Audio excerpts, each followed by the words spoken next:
성공하고 싶으세요? 그럼 진짜 작게 시작하셔야 합니다. 여러분은 성장합니다. 그걸 진심으로 애타게 원했기 때문이죠. 안녕하세요. 하루하루를 정비하는 남자 인생정비입니다. 오늘도 제 루틴과 함께 여러분과 삶을 정비해보는 시간을 가져보려 합니다. 제가 요즘 자주 떠올리는 말이 하나 있습니다. 성공은 크게 시작하는 게 아니라 지속적으로 하는 데서 온다. 과거엔 저도 뭔가 거창한 계획을 세워야 성공할 수 있다고 생각했어요. 하지만 지금은 오히려 지속 가능한 작은 루틴이 성공을 만든다는 걸 몸으로 느끼고 있습니다. 그래서 저는 지금 이 3가지 루틴만큼은 매일 실천하려고 노력하고 있어요. 기상 후 10분 스트레칭, 잠든 몸을 깨우고 하루의 흐름을 준비하는 시간입니다. 출근 전 독서 루틴, 단 5페이지든 10페이지든 책을 읽는 그 시간이 제 하루의 중심을 잡아줍니다. 하루 물 2리터 마시기, 생각보다 이 습관이 제 컨디션과 집중력 유지에 큰 도움이 되더라고요. 정말 단순한 루틴이지만 오늘도 내가 정한 걸 해냈다는 감각, 그게 제 하루에 진짜 힘이 됩니다. 성공은 멀리 있지 않습니다. 작은 걸 매일 해내는 나 자신에 대한 신뢰, 그게 바로 성공의 시작이었습니다. 여러분은 어떤 루틴을 실천하고 계신가요? 딱 하나라도 괜찮습니다. 매일 반복하는 그 루틴이 있다면 댓글로 나눠주세요. 우리 서로의 루틴이 서로의 성장에 자극이 될 수 있습니다. 제가 말씀드린 3가지 루틴 중 가장 아끼는 시간이 있다면 그건 출근 전 책을 읽는 시간입니다. 바쁜 하루가 시작되기 전에 딱 10분 책과 마주 앉는 그 시간은 하루 전체의 리듬을 만들어줍니다. 오늘 제가 함께 나눌 책은 예쁘게 말하는 네가 좋다입니다. 요즘 정말 많이 느끼는 게 있어요. 말 한마디가 사람을 바꾸고 관계를 바꾼다는 것. 이 책은 그 말의 힘을 따뜻하고 섬세하게 알려주는 책입니다. 그 중에서도 제가 가장 좋아하는 문장은 이겁니다. 예쁘게 말하면 인생이 예뻐진다. 이 문장을 마음속에 새기고 오늘 하루도 따뜻하게 시작해보려고 합니다. 그럼 오늘도 저의 루틴, 지금부터 예쁘게 말하는 네가 좋다를 함께 읽어보겠습니다. 상대를 내 편으로 만드는 내 단어, 이런 신문 기사를 보게 되었습니다. 한 남자가 있습니다. 그는 만 8살에 소아암을 만 22살에 직장암을 진단받았습니다. 성인이 되어 걸린 암을 두고 주변에서 조언이라고 위로라고 했 말들이 눈살을 찌푸리게 했습니다. 젊은 시간이 얼마나 건강관리를 못했기에 막 살랐기에 암에 걸리는 거야. 괜찮아, 요즘 암 별거 아니야. 그 남자는 이렇게 말했습니다. 저는 그 별거 아닌 거에 사활을 걸고 싸우는 중입니다. 누군가의 고통에 대해 우리는 쉽게 말합니다. 왜 암이 걸린 거야? 착하게 살았는데 라는 말은 우리 모르게 나쁘게 살았던 거 아니야? 라는 프레임을 만들어 마음에 상처를 줍니다. 폐암에 걸린 사람에게 담배 좀 작작 피우지, 내 이렇게 될 줄 알았어 라는 말도 무자비한 폭력의 말이고요. 다가서기는커녕 멀어지고 또 원한의 대상이 될지도 모르는 말인 겁니다.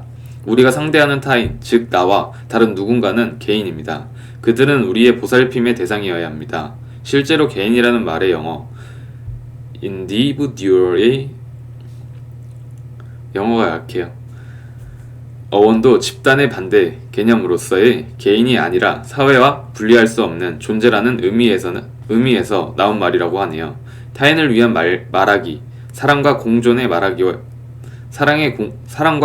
말하기가 우리의 말하기가 되어야 하는 이유입니다. 그런데 이게 참 어렵습니다. 치열한 경쟁 속에서 학교와 사회생활을 하면서 타인을 이기는 말하기가 자신의 언어에 스며들었기 때문입니다. 이렇게 되면 타인은 친구가 될 수 없습니다. 오로지 적일 뿐인 거죠. 적과 함께 지내는 상황, 불안, 초조, 두려움 등 과연 이게 우리가 바라는 일상의 모습일까요? 경쟁에 이겼다고 해볼까요?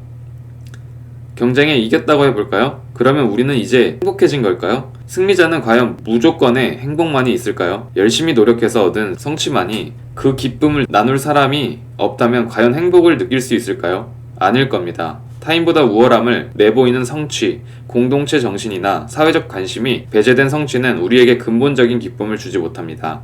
이는 결국 우리의 성장에 방해가 될 것이고요. 우리의 말하기가 자기 성장을 가로막는 그 무엇이 된다면 너무나 아쉬울 겁니다.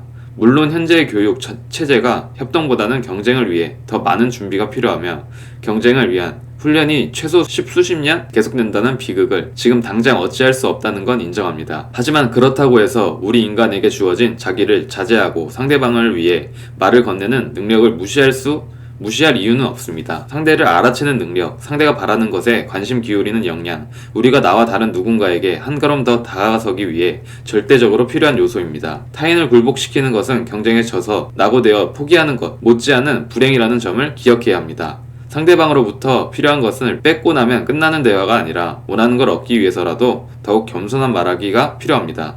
겸손한 말하기를 위해 저는 인내라는 키워드를 제안하고 싶습니다. 인내심은 배워야 하는 겁니다. 그리고 인내심을 배우기 위해 더 큰 인내심을 가져야 한다는 것을 인정해야 합니다. 뭔가 다르다고 섣불리 관계의 종료를 선언하는 게 아니라 마지막 순간까지도 상대방과 함께 할 수 있는 말 한마디를 하나 더 덧붙이는 것, 그것이 바로 우리가 배워야 할 인내심이요. 대화의 정신입니다. 저는 산에 오르는 것을 좋아합니다. 한때는 스트레스가 생길 때마다 노고단에서 천왕봉까지 지리산 종주를 즐겼습니다. 외롭다는 생각이 들 때에는 백담사에서 마등령을 거쳐 설악산 정상에 올랐다가 천불동으로 내려오기도 했습니다. 등산하며 가장 힘들 때는 정상을 눈앞에 두었을 때입니다. 정상에 오르기 직전에 경사는 늘 그렇듯 가파르죠. 하지만 그 고비를 넘겨야 정상에 오를 수 있습니다. 정상에 올랐다면 내려와야겠죠? 하산의 그 순간 긴장은 새롭게 시작됩니다. 몸은 지쳐있고 마음은 한결 풀어진 바로 그 순간 내려오다 발목을 다치거나 체력적으로 탈진하는 사례는 멀리서 찾을 필요 없이 저에게도 흔한 일이었습니다. 이러한 산행의 과정은 우리의 말하기 모습과 너무나 유사합니다. 비즈니스 커뮤니케이션 상황을 사례로 들어보겠습니다. A 회사의 영업사원인 당신, B 회사에 대규모 프로젝트를 제안했고 수없이 많은 제안과 시간을 투입한 끝에 드디어 최종 협상의 순간에 이릅니다. 바로 계약에 성공하리라고 기대했지만 B 회사의 계약 담당자가 다른 회사의 제안을 하나 더 받아보고 결정할지도 모르겠다고 새로운 이슈를 제기합니다. 당황스러운 의외의 상황이 돌출했습니다. 이런 상황에서는 어떻게 커뮤니케이션을 이끌어 나가야 할까요? 결론부터 말씀드리면 인내가 답입니다. 여기에 상대가 바라는 말 한마디, 여기에 상대가 바라는 말 한마디를 덧붙일 줄 알아야 한다는 겁니다. 덧붙일 줄. 상대방의 관계 종료 선언에 대해 섣불리 단절을 선언하기보다 상대방이 듣고자 하는 말이 무엇일까 고민하는 인내심만 있어도 문제는 쉽게 풀리기도 합니다. 다음 대화에서 앞서 언급한 상황에서 하수, 중수, 고수의 대화를 한번 찾아보시기 바랍니다. 상대, 윗분들께 한두 개 정도 다른 회사 제안을 더 받아보라고 하는데 고민입니다. 네, 아니 이번 달에 계약한다고 하시지 않았습니까? 윗분들께서 한두 개 정도 다른 회사 제안을 더 받아보라고 하는데 고민입니다. 제가 시사의 자료가 있는데 먼저 우리 A사와 비교한 표를 보내드릴까요? 윗분들께서 한두 개 정도 다른 회사 제안을 더 받아보라고 하는데 고민입니다. 힘드시죠? 김 과장님, 최선을 다한 것을 다들 잘 모르시나 봅니다. 제가 만난 최고의 프로젝트 매니저 중 한 분인데 말입니다. 분명히 윗분들도 김 과장님의 수고를 아실 겁니다. 말씀하신 것은 저도 한번 찾아보겠습니다. 샵 3번이 최고네요. 찾으셨나요? 말하기의 고수가 되는 당신이기를 기대합니다. 언젠가 상대를 내 사람으로 만드는 데는 딱 4개의 단어가 필요하다라는 이야기를 들은 적이 있습니다. 그건 바로 똑똑하다, 멋지다, 대단하다, 좋다였습니다. 유치하다고 생각하나요? 그렇지 않습니다. 바꿔서 생각해보면 금방 알게 됩니다. 누군가 우리에게 이렇게 말한다면 얼마나 기분이 좋을까요? 김범준 자네는 정말 일처리 잘하는 건 하나만 봐도 똑똑하다는 생각이 들어. 와, 범준씨가 이렇게 멋진 사람인 줄은 몰랐어요. 대단하네요. 아무나 할 수 없는 일을 범준씨가 해냈군요. 나는 범준씨가 참 좋아. 이 네 문장들을 단지 예시로 적었을 뿐임에도 실제로 제가 들은 말이 아님에도 저는 이미 기분이 좋아졌습니다. 저 자신이 저에 대한 인정과 사랑의 말을 이렇게 쓰는 것만으로도 기분이 좋아지는데 상대방이 나를 향해 이렇게 말한다면 얼마나 좋을까요? 이 4가지의 말, 즉 다가서기를 위한 똑똑하다, 멋지다, 대단하다, 좋다를 기억해 두시고 활용시키기를 부탁드립니다. 대화는 지식이 아닌 지혜의 영역. 다큐멘터리를 만드는 사람이 만들어내는 예술의 세계입니다. 왜 이럴까요? 그건 실제의 모습이라기보다는 예술가의 제적으로 풀어낸 일종의 작품입니다. 잠시만요.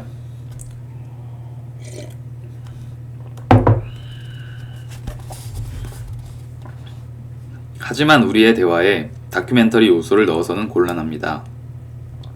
누군가에게 다가설 때 우리 눈이 렌즈는 다큐멘터리를 촬영하는 제작자의 렌즈가 아니라 무심코 상대방을 비추는 CCTV의 그것이어야 합니다. 대화는 지식의 영역이 아닙니다. 지혜의 영역입니다. 대화는 지혜이기에 지식을 얻으려면 공부해야 하고 지혜를 얻으려면 관찰해야 한다라는 말처럼 대화를 위해서는 우선 있는 그대로의 상대방을 관찰할 수 있어야 합니다. 있는 그대로의 모습을 관찰하고 오로지 그것에 대해서만 이야기하는 것, 우리에게 필요한 대화의 기술입니다. 즉 키워드는 관찰입니다. 상대방을 보고 섣불리 말하려 하기보다는 관찰을 하루하루 루틴으로 일상화해서 세심하게 상대방을 고려하는 모습은 인내의 즐거움을 이미 터득한 사람의 모습입니다. 상대방이 말과 행동에 쉽게 자기의 감정을 드러냄을 참고 잠시 멈춤을 환영할 줄 아는 모습은 관계를 편하게 만드는 사람의 현명한 태도가 됩니다. 미국의 심리학자 마셜 로젠버그가 이야기한 비폭력 대화 역시 관찰을 중요하게 생각합니다. 예를 들어볼까요? 부하가 지각했을 때 보통 상사들은 이렇게 말합니다. 영수씨 뭐야 또 지각이야? 장난하는 거야? 이렇게 근태조차 지키지 못하는데 다른 일을 어떻게 할 수 있겠어? 로젠버그는 이렇게 대응하지 말기를 권합니다. 대신 우선 관찰에 집중하라고 합니다. 그리고 다음 3단계의 과정을 거칠 것을 권합니다. 1단계 관찰, 영수씨의 출근 시간보다 늦는 것을 보면 2단계 느낌, 팀장으로서 마음이 불편해요. 3단계 욕구, 아침 시간을 의미 있게 쓰기를 바라거든요. 당신이 영수씨라면 일반적인 상사들의 말을 들을 때 로젠버그의 말을 들을 때 어떤 느낌을 받을 수 있을까요? 전혀 다른 느낌을 받지 않았을까요? 그렇습니다. 우선 상대방을 관찰하고 유대관계를 맺고 결국에는 자기 자신을 더 깊이 이해하는 계기로 삼는 대화 방법. 이것이 우리가 세상 그 누구에게 다가서기 위한 현명한 대화법입니다. 누군가를 질책할 때만 이런 방법을 사용하는 게 아닙니다. 격려 혹은 응원 역시 이와 같이 진행하면 대화는 한결 세련되어 보입니다. 앞서 소개한 관찰, 느낌, 욕구 3단계를 기억하면서 각각의 단계에서 나를 기쁘게 한 상대의 행동, 그 행동으로 채워진 나의 욕구가 충족되었기에 피어나는 즐거운 느낌을 이야기해보면 어떨까요? 그렇다면 이렇게 말할 수 있을 겁니다. 부장님이 솔루션을 친절하게 설명해 주셔서 고맙습니다. 어떻게 해야 할지 당황했었는데 이제는 마음이 놓입니다. 덕분에 중요한 일에 집중할 수 있게 된 것 같아 좋습니다. 로젠버그의 비폭력 대화법에서 좋은 일은 부정적인 일의 대화와는 다른 관찰 욕구 느낌의 단계를 거칩니다. 하지만 긍정적인 듯 부정적인 듯 전부 공통으로 관찰이 최우선이라는 건 확인할 수 있습니다. 그만큼 관찰은 우리의 말하기에 있어 다가서고 마주하여 결국 관계를 맺는 시작점으로 작용합니다. 2년간 타인이 당신에게 관심을 가짐으로 친구가 된 것보다 2달 동안 당신이 타인에게 관심을 가짐으로 더 많은 친구를 만들 수 있다. 자기계발의 아버지라고 불리는 데일 카네기의 말입니다. 그 역시 인간관계의 개선을 위해 관찰의 중요성을 강조했습니다. 타인의 관심을 가지라고 하기보다는 자기가 먼저 관심을 주고 관찰함으로 더 나은 관계의 개선을 기대해 볼 수 있다는 겁니다.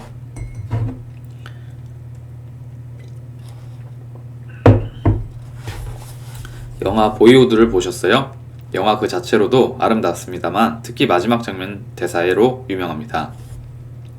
여기에도 관찰이라는 키워드가 대사에 녹아 있습니다. 아름다운 석양을 바라보며 주인공 메이슨 친구 니콜이 담담하게 말하는 바로 그 장면에서의 대화 말입니다. 보통 사람들은 이 순간을 놓치지 말고 잡아라 라고 말하지. 하지만 나는 그렇게 생각하지 않아. 그 반대로 생각하지. 순간이 우리를 붙잡는 것이라고. You know how everyone's always saying sex the moment? I don't know. I can't. 이렇게 어쩌고 저쩌고 합니다. 인생이란 관계로 이어져 있습니다. 관계는 누군가 끊임없이 우리를 붙잡는 순간들로 구성되어 있고요. 관찰은 그런 순간을 진실하게 담아내려 노력하는 것이고 그것이야말로 우리가 누군가에게로 다가서는 대화의 시작점이 됩니다. 다가서길 원한다면 먼저 잘 살펴보길 바랍니다. 오늘의 책은 여기까지 읽겠습니다. 책을 읽으면서 오늘 제 상태를 좀 돌아봤습니다. 뭔가 목으로만 말을 하는 것 같고 중간중간 삑사리도 나고 부드럽게 말이 흘러나오지 않더라고요. 그래서 오늘 느꼈습니다. 말을 잘 하려면 단순히 입만 푸는 게 아니라 성대와 몸 전체가 편안해야 하는구나. 앞으로는 독서 시작 전에 성대 스트레칭이나 발성 연습을 루틴에 함께 넣어보려고 합니다. 이런 깨달음도 결국 저를 조금 더 정비해가는 과정이라고 생각해요. 여러분은 오늘 어떤 하루를 보내셨나요? 혹시 나도 모르게 지친 상태로 하루를 마무리하고 계시진 않나요? 잠깐이라도 이렇게 스스로를 돌아보는 시간, 한 문장이라도 마음에 남는 구절을 떠올리는 시간, 그것만으로도 오늘 하루는 충분히 의미 있었던 하루라고 생각합니다. 오늘도 저와 함께 정비의 시간을 가져주셔서 정말 감사드리고요. 내일도 우리 스스로를 정비해보며 한 걸음 더 성장해보아요. 지금까지 하루하루를 정비하는 남자 인생정비였습니다. 감사합니다.